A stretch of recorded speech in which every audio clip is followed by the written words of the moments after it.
The breath can tell you the story of who you are and how you are right now, by where it catches and by where it's tight and by where it's letting go.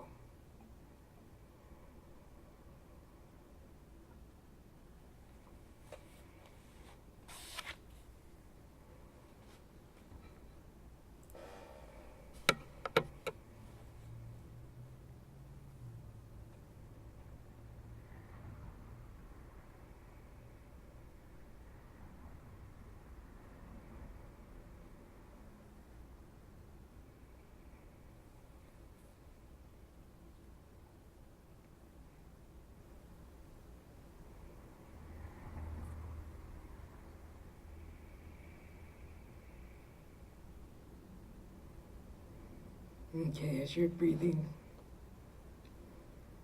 just look at any place in your body which might be hurting.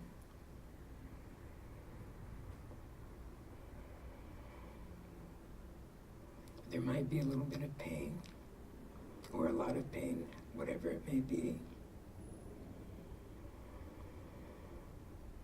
And see if the pain is an ache,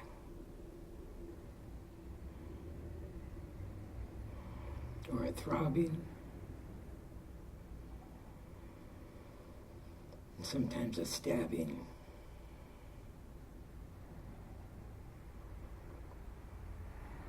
a burning, or even a pounding pain.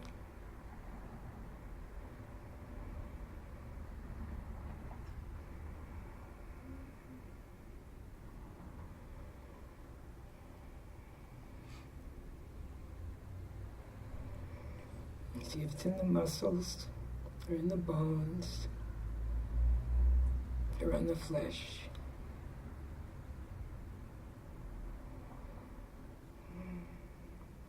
Maybe it's layered.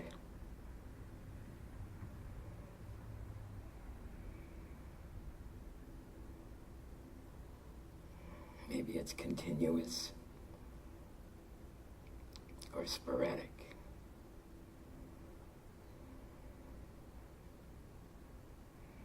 Let's just watch the pain, the different places that we might be hurting.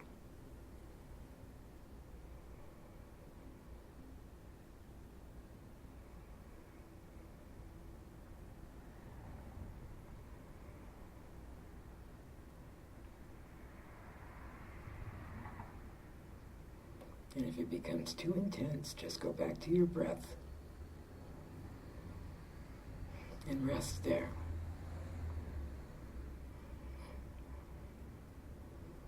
Yet the goal here is to rock back and forth till we can simply watch the pain and not be the pain.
Remember, don't force yourself to stay with the pain if that's not comfortable.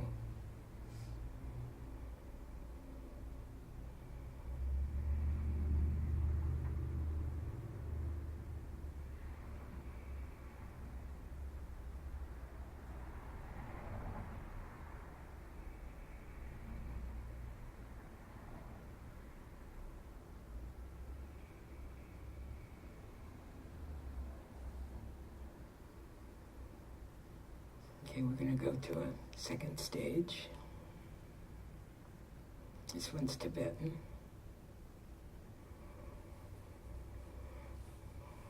Now pick a color that for you is a peaceful, healing color. For me it's green, but it can be anything for you. White, blue, brown, whatever works for you. Pick that color.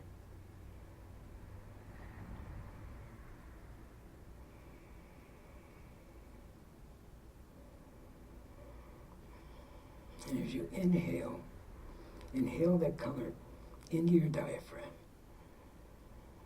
Just imagine it right there in the very middle of you. Getting more and more green, more and more color. Storing there, the very center of your being. And on the exhale, breathe that color into the pain and just bathe that pain with the color.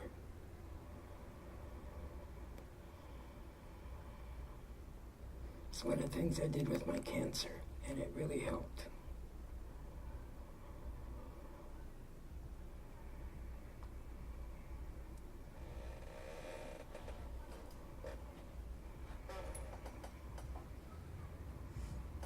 That breath can be a source of deep, deep healing.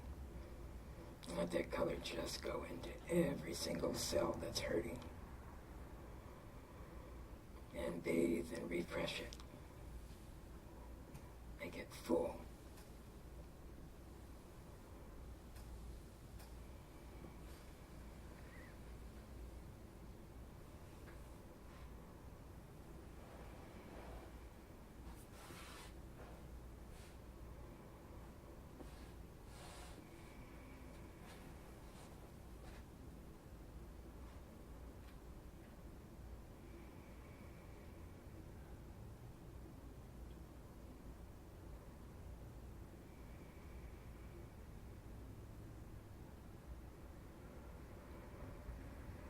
As you're doing this, it's perfectly okay to twitch or move. Unlike Zen, there isn't a correct posture. We're treating our bodies with as much respect as we can. And we're giving it whatever it needs to be comfortable.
Okay, we're going to go to the final third phase.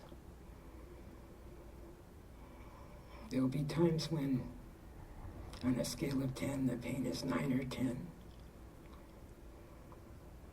for some of us, and these first two just don't work.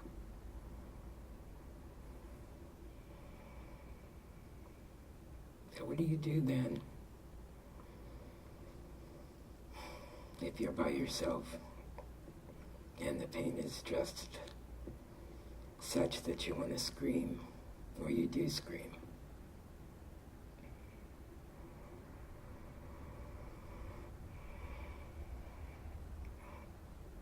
Theists and deists have God that they pray to. The Buddhists have two things that are part of prayer. For the Tibetans, there are figures like Tara and Kuan Yin, Avalokitesvara. But there's also, even for those that don't really feel comfortable praying to an entity, there's the sangha. Now, the sangha is a community. It's a group of us here together. And what happens when we are meditating together is there's a field, an energetic field that begins to develop. When you're meditating, you can feel that field sometimes. And you can call on that sangha, even if you're by yourself, to help you with your pain, because it's there all the time. We build this community together, and we are here for one another. And when we take refuge in the dharma, part of that refuge is with the sangha, trusting in the healing power of the sangha.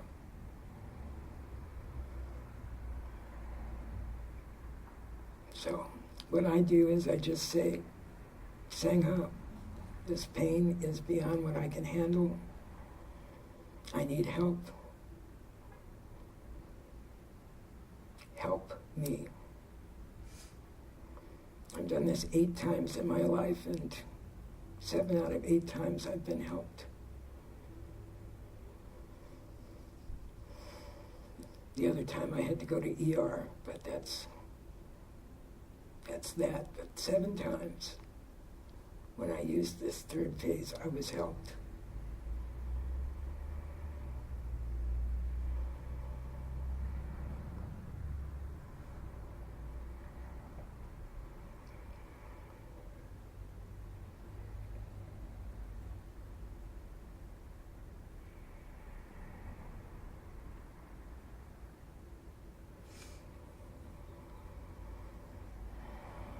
So let's just let go of the technique for a little bit and just meditate together, and then I'll ring the bell and I can take questions and say a little bit more about pain.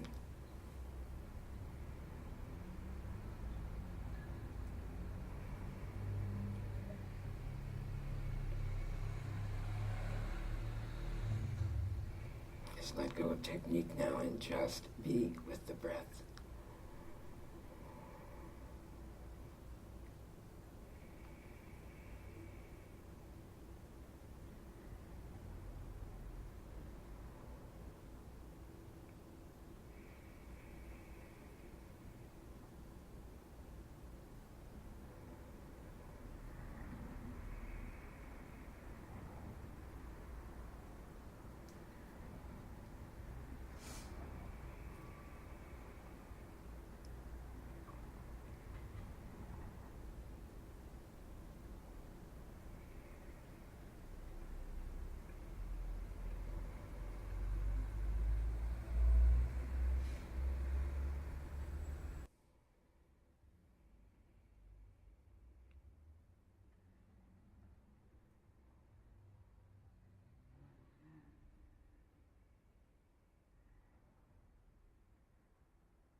Say just a little bit more about pain and then take questions. It's seems to be a neurological fact that the body can't, or the brain can't do more than one thing at a time. So what this meditation is doing, especially phase one, is by watching the pain, you don't identify with the pain, okay? By creating a little bit of wedge between you and the pain no longer owns you. And the more you do this, the bigger that wedge gets. So eventually, you just don't get owned by the pain. This is the kind of meditation that and this is a difficult example, but the Vietnamese monks used when they burned themselves up against the war. They were doing that first phase. By doing that, they weren't owned by the pain. I mean, that blows my mind just to think about that kind of concentration. But some of us have experienced pain almost as bad as that in our lives. And this will gradually create the distance. So if you can be in the place where you're watching, you're not the pain. That's a simple fact, and it's true with any kind of thing that you can experience. Whether it's anger coming up in you, if you can watch the anger doesn't own you in the same way. And you can do that with everything that you're experiencing. It doesn't mean you don't care. It doesn't mean you're indifferent. But it means that your intentionality counts for something. What you want, where you want to be in relationship to what's happening to you is gradually putting you in charge of that.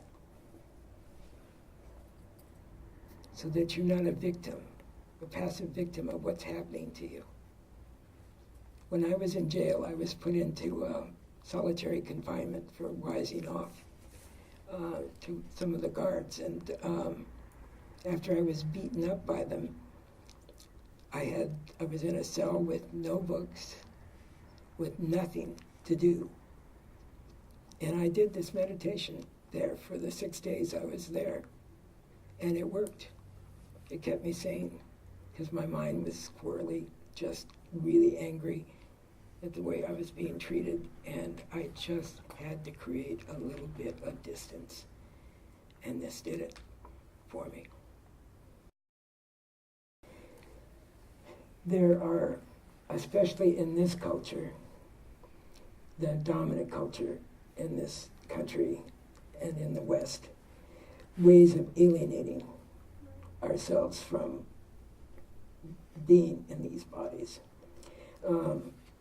This meditation doesn't say that the pain's not you. In fact, it doesn't say that you, okay, I'm going to get ultimate here, get metaphysical for a minute. The deepest sense of self is in the pure awareness. It is present in something that in us that's not conditioned, okay? All the rest is arising and falling in terms of impermanence. And so I accept this body as a gift. It's the way I can be here for myself and for others. I'm not trying to create distance, I'm trying to work with it. I'm trying to be in partnership with it in terms of the meditation. And I'm trying to do that in as loving a manner as I can. When I was young, I used to race motorcycles when the pain was bad, and I was really angry all the time. And I really really did what I called redlining it, which is when you're on a motorcycle, it goes up into the red. I used to do that constantly with myself, wanting to collapse, wanting to to push into the pain and somehow beat it by sheer anger.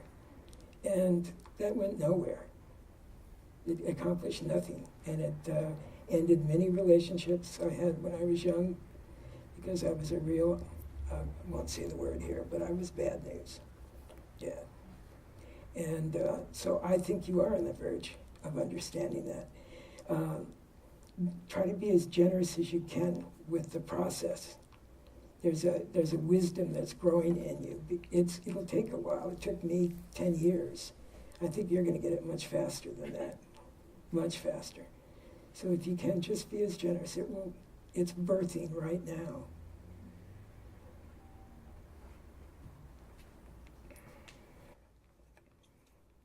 Recommend 2 things. First of all, when the meditation isn't working, don't do it.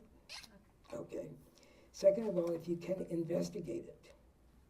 And do it and investigate as deeply as you can what's happening and what's arising while you're doing it. And even if there's somatic places in the body where the aversion is arising, so that you can get, by doing that, by getting a sense of how the conditioning is arising, it may recede.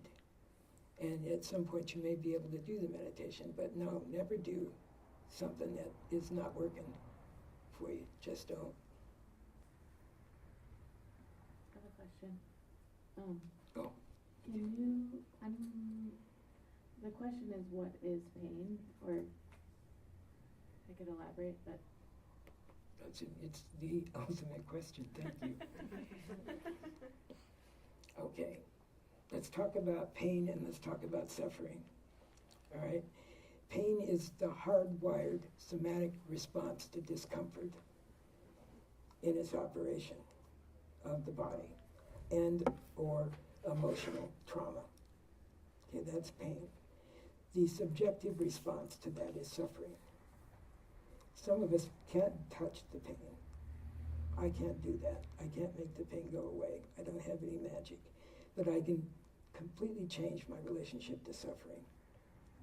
Can you say again what pain you're Okay, the pain is the somatic response to discomfort or dysfunction, either emotional or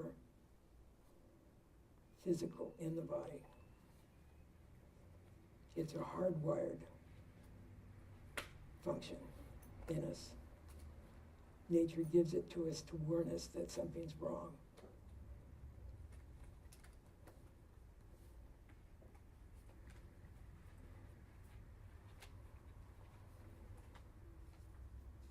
Does that help? You think? Yeah, is pain on or off, or is it a spectrum? How do you know it's there or not? Okay, another good question. It is a spectrum. For some of us, it's periodic or episodic. For some of us, like me, it's continuous. In certain parts of the body, it never stops. And it is, the way that we're asked by doctors to measure it is from 0 to 10. Estimate where you're at with that, okay? You get pretty skillful eventually in terms of putting a number on it, I think, a lot of us. Right now, because of a new technique, I'm using a new, my pain's at 4. Before I started doing this technique, it was 8, 24/7. So it was pretty extreme. But that's, and the way you measure that is the kinds of things I pointed out. Is it just a soft ache? Is it getting a little stronger than that? Is it beginning to throb a little bit like that? Is it burning? Or is it stabbing? And sometimes it's pounding, so that there's nothing else but the body's, responding to that pounding pain. So that we use kinds of images like that to try to see what works best for us. You'll have your own vocabulary that works best for you in terms of what it's like. But those are kind of guidelines.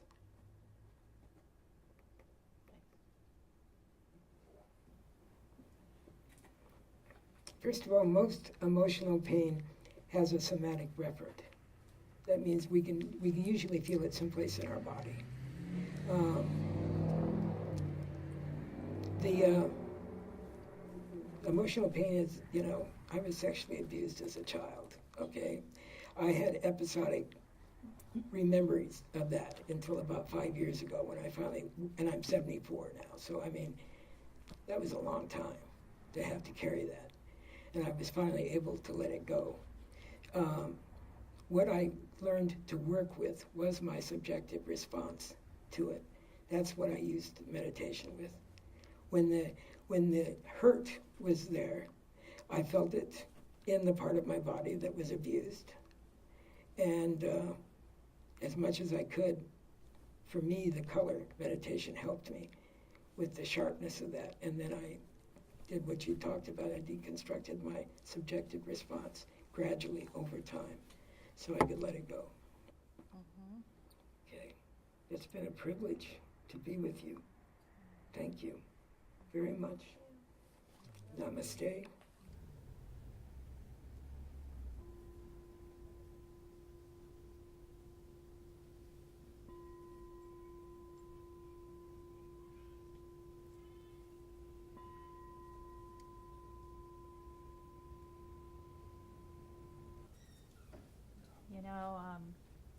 Neuroscience tells us that our minds are primed for really holding on to negative experiences.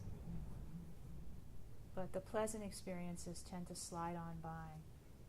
So the saying is that our minds are like Velcro for negative experiences and like Teflon for positive experiences.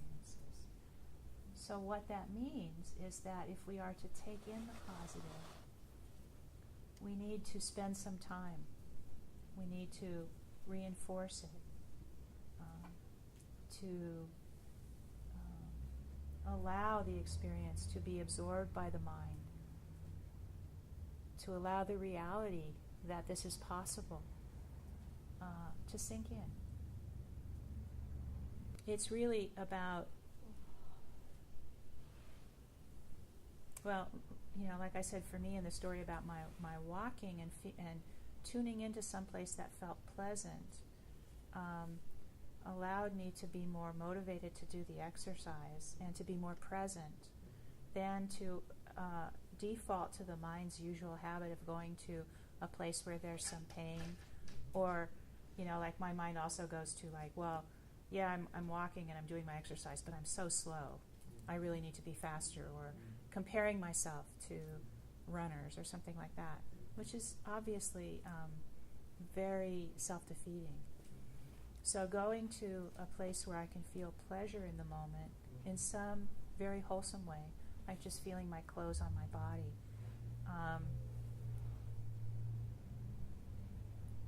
is a really good way to help with that. The other thing about neutral sensations is usually if we stay with them, notice, oh, it's just a cotton ball on my arm, it's just neutral, it's neither here nor there. If you tune in, you will usually notice that it goes one way or the other. It usually goes toward unpleasant or pleasant. And again, in the Buddhist teachings, then the skillful way to be with that is to just notice the pleasant and unpleasant, to be with it, and try not to attach to having more or pushing away. But again, that's kind of peripheral to our purpose right here, which is to find ways to encourage being able to be in the body in pleasant ways, because we're so often not able to do that. And then just as you're doing this task, to reflect, I have the ability to treat myself with kindness. Again, you're reinforcing that switch in attitude. I have the ability to treat myself with kindness. Yeah. Okay. So I am going to do another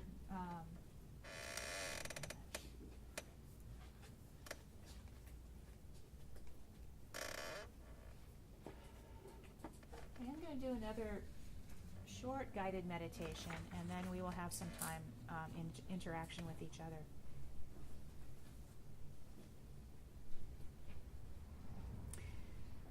And the purpose of this one is to use the power of imagination and visualization to strengthen the neural paths of thoughts and perceptions that reinforce a sense of safety and protection and well-being.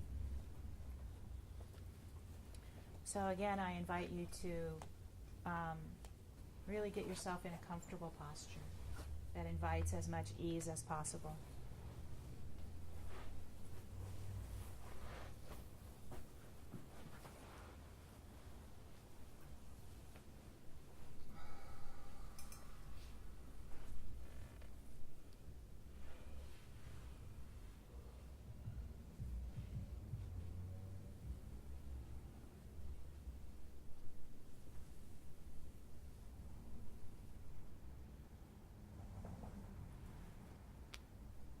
So relaxing as much as possible and feeling the touch points of the body on the chair or the cushion or the floor.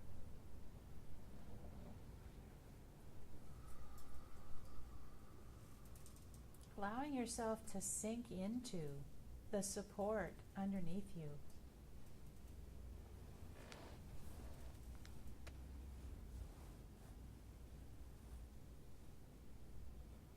If you're lying down,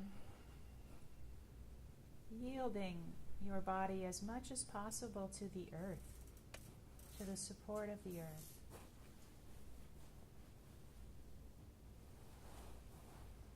And if you're sitting, to bring that same sense by aligning your spine as comfortably as possible with gravity,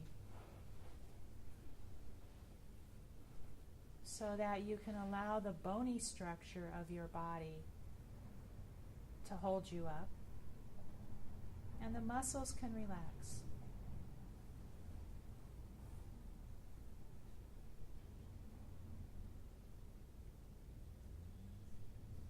Feeling the support of the earth beneath us, and sensing the openness of the sky above us.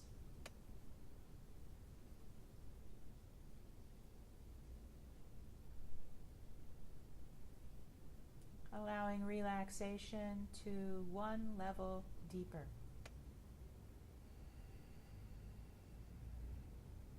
Using the breath if it's helpful. Deepening the breath. Breathing all the way out and noticing the release of that.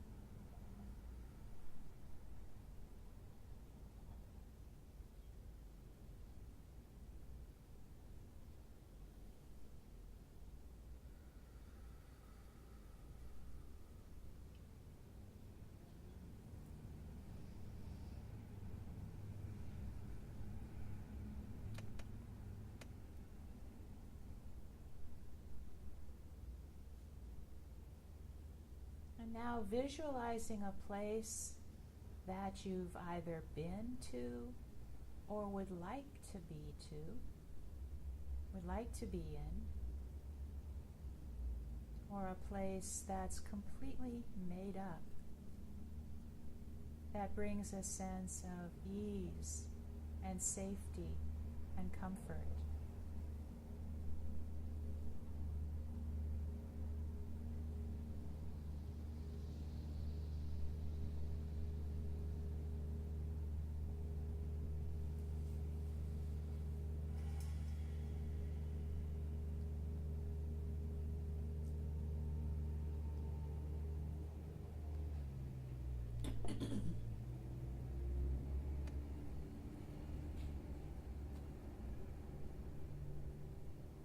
Imagine that your body is well supported in this place.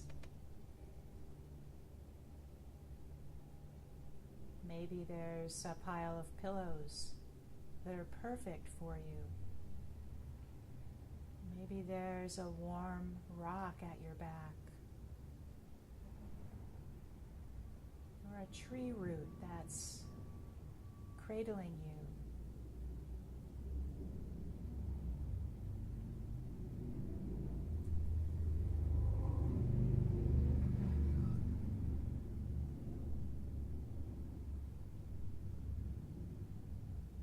So picturing this place, imagining yourself well supported and relaxed there.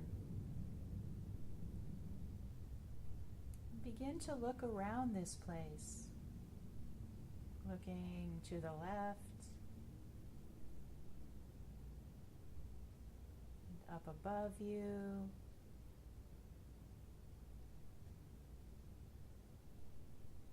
and out to the front. And notice all the details around to the right of you,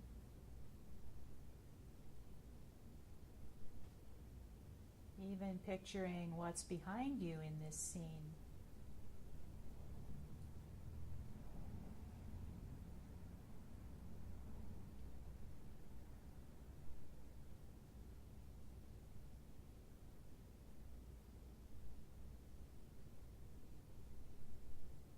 Make it as beautiful, as nourishing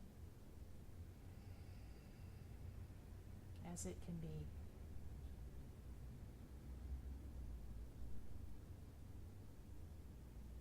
Notice if there are any sounds here.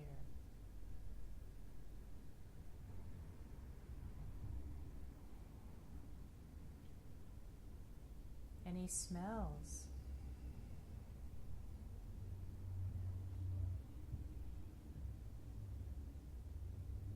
Is there a breeze?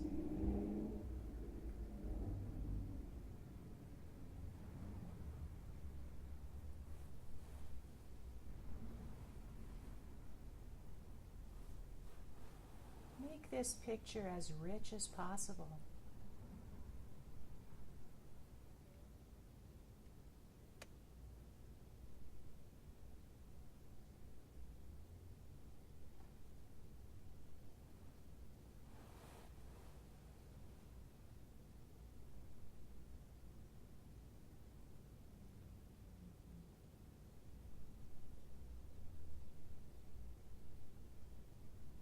Now imagine that there's a beam of warm, glowing light filling this space, surrounding you and infusing you, holding you.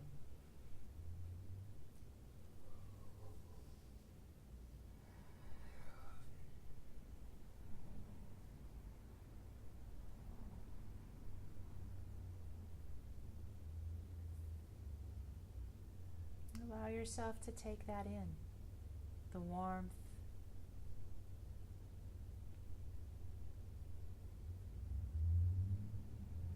or the coolness of the breeze, whatever makes this most nurturing.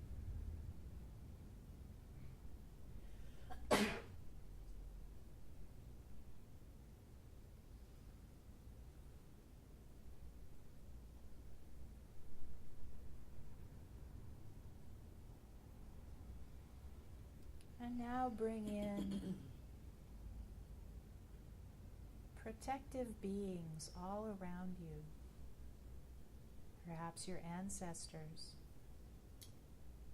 your benefactors, the spiritual figures that mean most to you, loving friends, as many as you can surrounding you.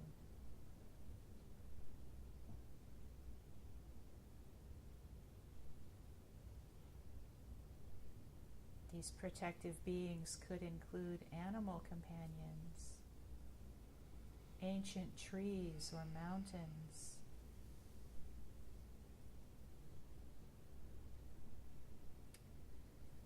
whatever the imagination wants.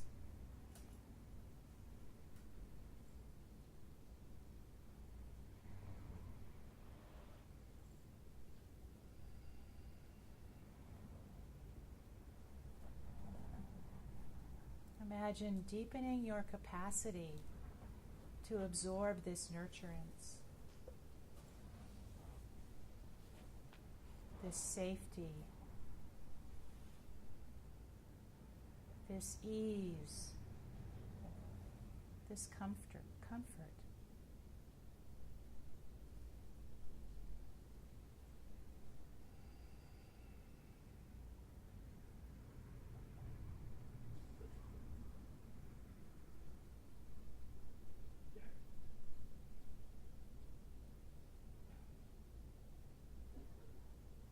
How big can you let this get? This sense of nurturance.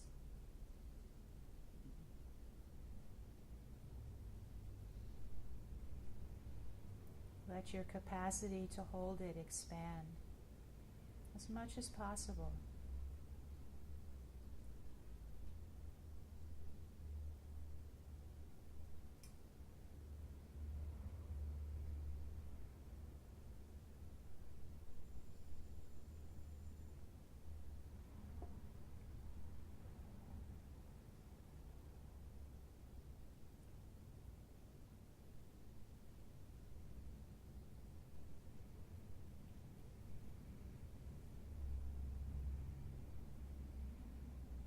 Look around at everything here in this place.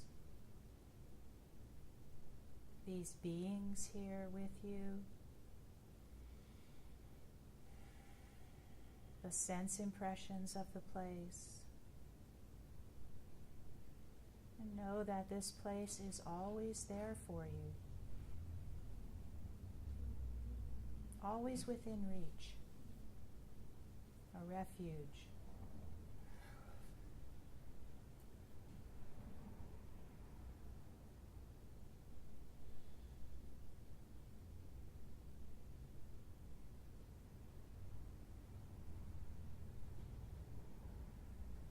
That your capacity to be nurtured can grow.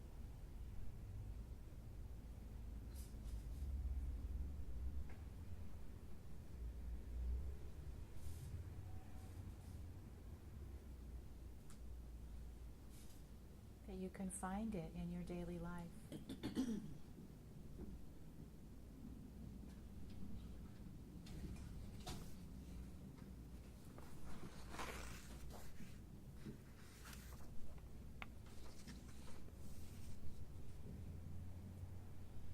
Because all of this is part of you, these ancestors, this place of safety, protection, comfort,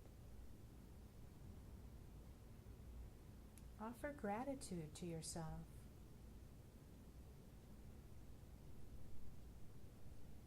Gratitude to these beings and this place.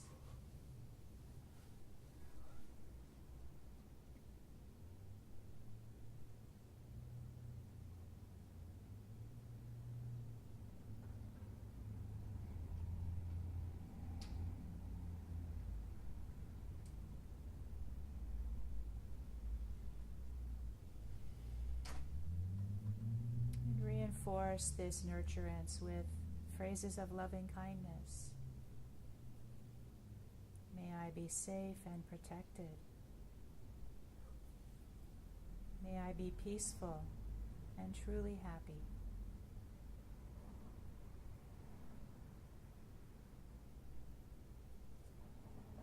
May I be safe and protected. May I be peaceful and truly happy.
coming back to the circle.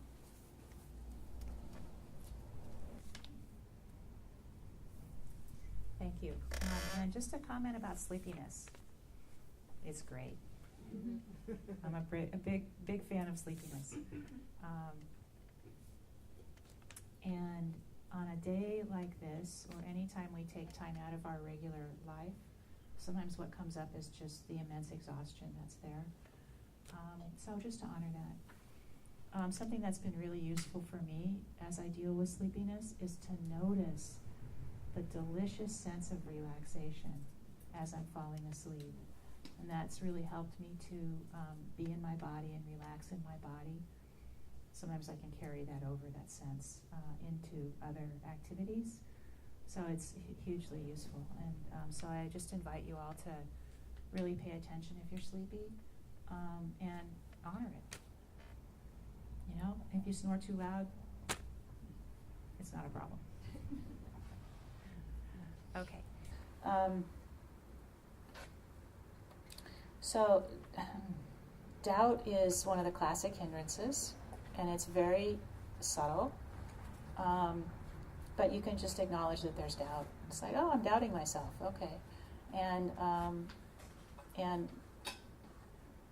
question that doubt. You know, say, well, wait a minute, is this pain real? And it's like, well, hell yes, it's real. So why am I doubting myself? So doubt can be challenged on different levels. And then in relation to both things that you brought up, both the doubt about the pain, about whether the pain is real or not, and then the self-blame that comes in, or, you know, like, did I cause this? Am I making it worse? Both those things are forms of suffering. And so compassion can be brought to that. That's where compassion gets tricky, because, especially compassion for ourselves, because we get caught in some cycle of self-deprecation or self-blame, and we don't, and we think that's blocking our compassion, and it is, but right there is a moment of suffering that compassion can be brought to.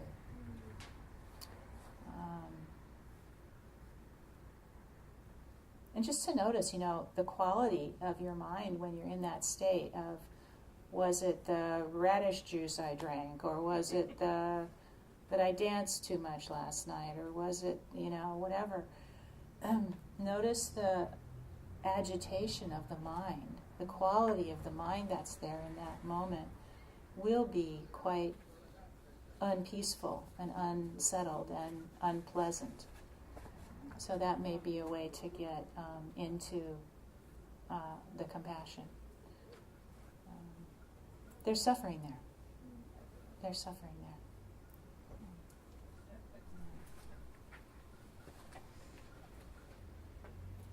there. Yeah. For me, it's even like, I'll do some exercise and I'll start to have some pain. And now I know that if I keep going, it will get better. I mean that sometimes, you know, it's like sometimes it's hard to differentiate, like, oh, my knees are hurting. Well, if I do, and I may be doing stair climbing as an exercise, and it's like, well, okay, I've done 6 repetitions and I wanted to do 10, but now my knees are hurting. Should I stop? But then I have found recently that if I do number 7, oh, my knees stop hurting again. Okay, so then I keep going. It's like, it's so weird to just figure out what works and what doesn't. It's this trial and error process that's taken me a really long time. So, yeah, just to have patience for that is really huge. Yeah. And to have that discernment. And feeling that difference tremendously. For me, it's been about noticing the change in identity that comes with the illness or the disability that's happening to us. It's like, damn, I'm not the person I used to be. I can't do X, Y, Z. And so who am I now? Can I still be okay with who I am now?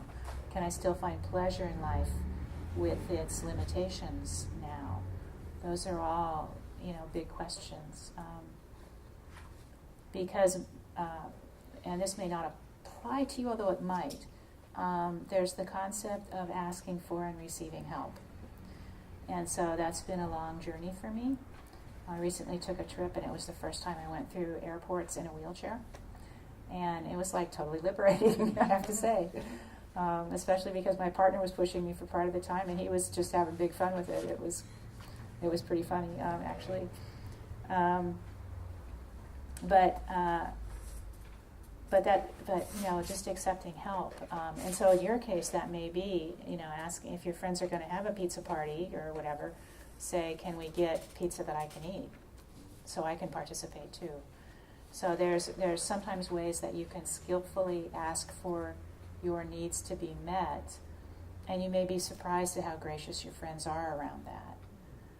And then it becomes the problem of receiving that, because we are all conditioned to be able-bodied and individualistic and row our own canoe, paddle our own boat, whatever the analogy is. We're so conditioned in this culture to shoulder our own burdens all the time, and even when they are clearly added to by all the forms of oppression that various groups deal with. So just to open yourself to maybe ways that you can ask for help in that situation, or sometimes revealing the vulnerability allows people to step up and meet your needs. So for me, I'll give another very concrete example. I recently went scuba diving. I was on a scuba diving trip, and I need a lot more help getting in and out of the water. And I'm the only person who needs that. I'm the only person going out the dock to the boat with hiking poles, I look really different. People notice that. I have to be willing to be visible in that way, to let myself be seen in that way. That's been a huge journey for me. But there's a lot of freedom in that, So, if the water's rough, I can't just come back on the boat. I have to crawl across the deck. And then so I just say, there's my last shred of dignity. I was already gone, so big deal. But, so just trying to, and then graciously accepting the help of people around me who offer it all the time. And I don't know if that helps, but yeah. And we have some other comments. What you said is basically nonviolent communication, so I'll say a couple of things, which is really one of their ideas is that people have a need to contribute. So actually asking people for things gives them the opportunity to contribute to you. And so if we ask for what we want in a vulnerable way, it works so much better than telling people what we don't want, which then is perceived as criticism. Mm-hmm. So if we say, oh, I'm really wanting inclusion, I'm wondering if this time we could order this, which is something that I could eat on my food plan, and then it would help me with feeling feeling a sense of belonging. Just asking people for our needs to be met, and then people can be amazingly responsive. And if it doesn't work for them, sometimes you can negotiate. Well, we'll order half of a pizza, and anyway, yeah. Yeah, thank you. And it's a practice, and it takes a long time to learn how to do it in a way that feels good for you. At least it took me a long time to learn how to do it in a way that felt good for me, and that gradual being able to open to receive the help, which as I do it now feels really good. It's like tangible love. It really is.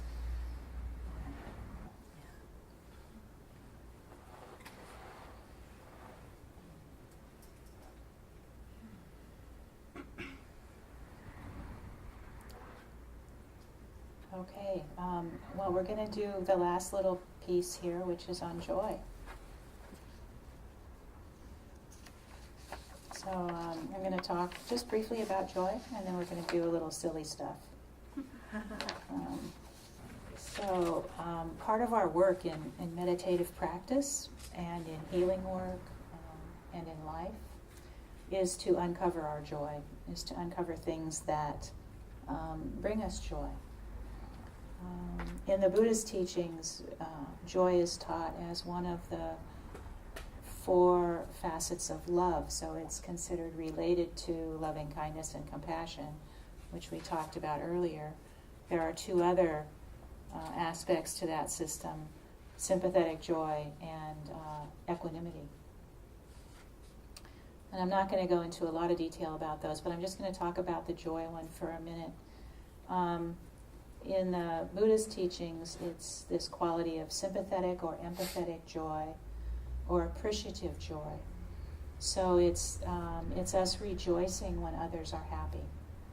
It's and rejoicing also in our own well-being.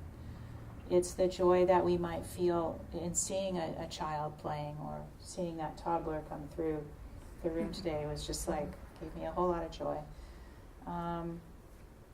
It's the joy that we might see in someone, I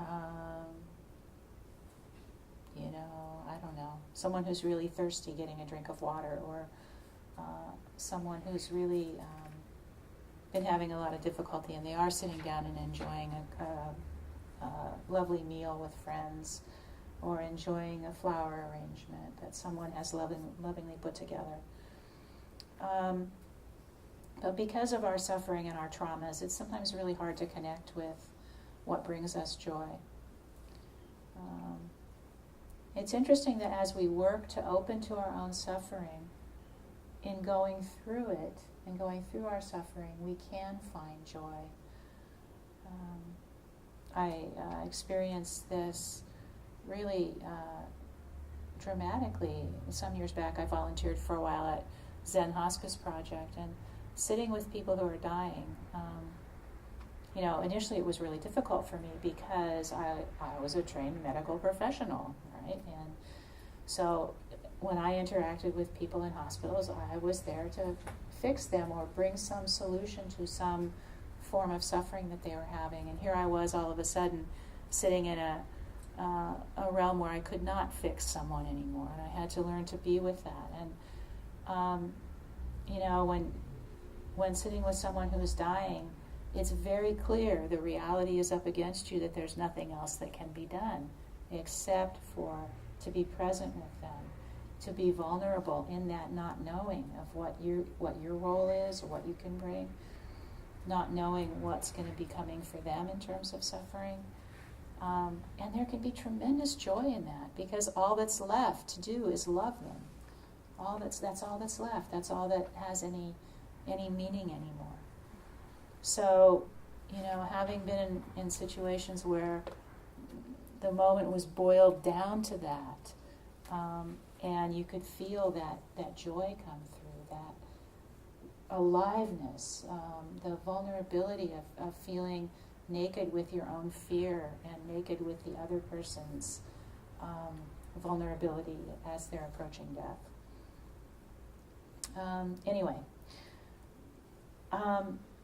Joy can be cultivated. It's something that, like loving kindness and compassion, it can be cultivated. But we don't create it. Just like with loving kindness and compassion, we don't create them. They're always there. Joy is always there. Joy, there's a quote from a teacher I love named Eugene Cash. He says, "Joy flowers from within on its own." Joy flowers from within on its own. And many of you may know that the Buddha's followers were known as the happy ones. The Buddha was described as being a radiant being. And I'm sure that just described the fact that he was at peace and content in his heart. Well, and, enlightened. That probably helped too. But he was described as having this radiance about him that just brought happiness to the people around him. So, some things that support joy are curiosity and wonder, a deep interest in the way things are. When I get really interested in what's going on with my body, that lifts some of the burden of being with it.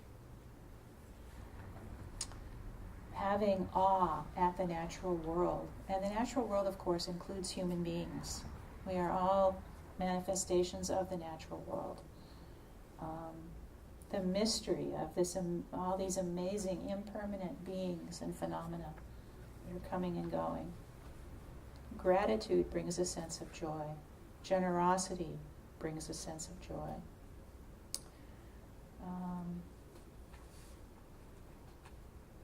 And, joy is that sense of quiet delight that comes sometimes when we get very still and present in meditation. I hope you've all been able to experience that in your meditation.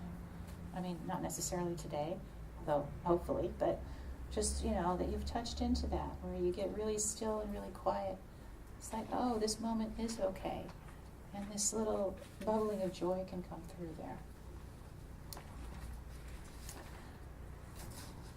And we have some tools for joy. Did any of you, when you were perhaps younger, ever do an exercise called heads on tummies? Yes. I love it. Yeah. And older too.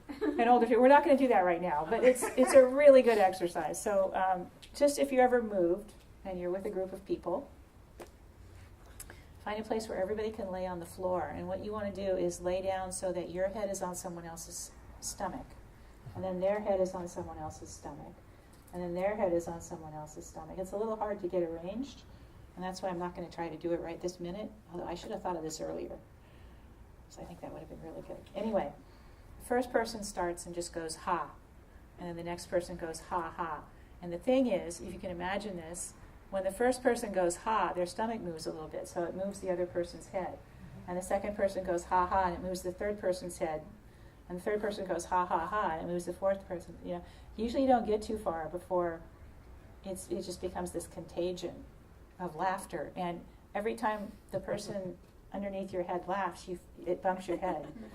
It jiggles your head. I mean, it's just awesome. And then you laugh, and then it jiggles the other person's head. And it's great. Okay. So the second laughter yoga exercise is called Lyin Laughter. And this one is a little more energetic, perhaps. So you have your hands spread like this, and your tongue is out, like a ferocious lion. This is awesome.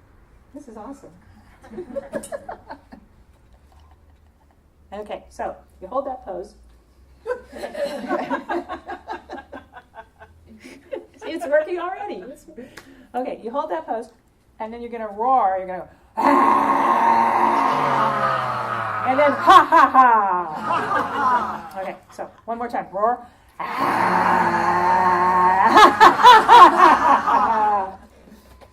Oh, and you're supposed to clap at the end. I forgot.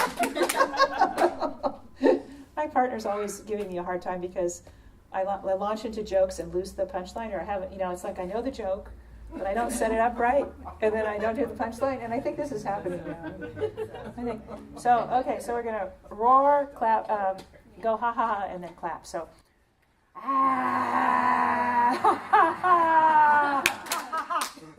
okay, a couple more times.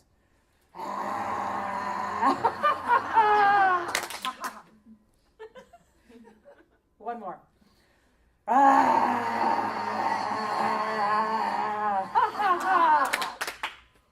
Thank you so much for participating and bringing in some joy. We are often told, or we learn in the process of learning meditation, that we're not supposed to use our minds, or that somehow, either conceptualization is off limits or imagination is off limits. And really both, all the powers of our minds can help us in this practice. The imagination can be endless and endlessly revealing and endlessly fruitful and nurturing. And so I would encourage you to do that and just pay attention to, if it's going off in a direction that's not beneficial, then bring it back and go in the other direction. But, and the same thing you were saying, like, just meditation hasn't been pleasant for you. And today you were able to touch into, again, using that visualization process, a pleasant place, use that as the base of your meditation. And use that maybe coming out of a compassionate heart. That is every bit as legitimate as watching your breath for hours. And may take you further at this point. And then, at some point it'll be, it's said that there are two wings to the dharma, the compassion wing and the wisdom wing. And they need to stay in balance. And we tend, in this tradition, to stress the wisdom wing a little bit too much, maybe. And so strengthening the compassion wing in whatever way it works is really helpful. And just one final comment about meditative practice. I think a lot of what we're doing is increasing our capacity to hold joy, increasing our capacity to hold suffering without being blown away by it. So just to invite you to look at that for yourself. Now we'll just spend a moment in meditation and a little loving kindness practice and dedication of our work here today. So again, becoming in contact with your body, inhabiting this sacred space of the body, remembering the intention that brought you here today, honoring that, honoring your capacity for wakefulness, for goodness, for compassion, for wisdom, in whatever state that is right now. And holding yourself with great care, wishing, may I be safe, may I be peaceful, may I be happy, may I be free. Then understanding that each of us in this room today have similar intentions, similar capacities, similar suffering, holding each other in that heart space, wishing, may you be safe, may you be peaceful, may you be happy, may you be free. And then understanding that the capacity of the heart is ultimately boundless, letting that well-wishing spread outward into the world in all directions, addressing all forms of suffering, addressing and reaching all beings without exception, and wishing each one, may you be safe, may you be peaceful, may you be happy, may you be free. We dedicate our work here today to the awakening of each other and all beings everywhere. May all beings come to the end of suffering. May all beings know their true nature. May all beings be peaceful and happy and free.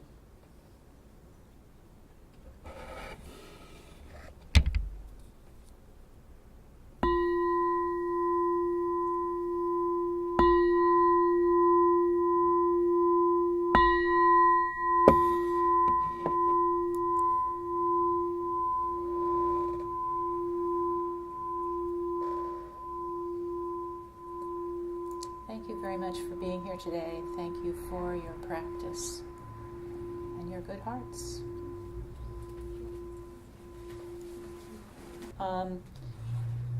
Once again, to just bring up the fact that EBMC is dependent on this stream of generosity.